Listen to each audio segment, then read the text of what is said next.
kung bakit ka may sakit ngayon ay wala kang disiplina? At dahilan kung bakit na yung may sakit ka na umiinom ka naman ng gamot, hindi ka pa rin gumagaling kasi wala ka pa rin disiplina.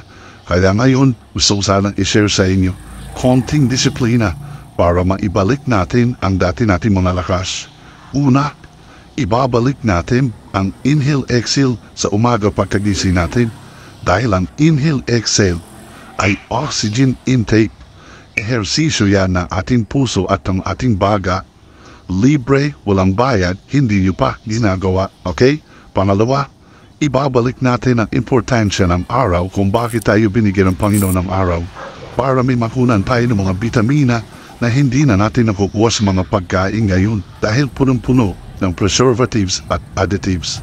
At ikatlong disiplina, ibabalik natin ang pagpapapawis o sweating. Detoxification ang tawag dyan. Nakalimutan natin na pag tayo pinapawisan, nagre-release tayo ng mga lason.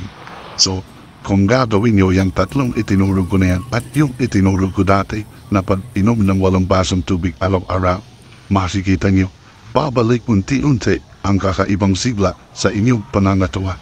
Nalaman mo yan dito sa Alam Niyo Ba?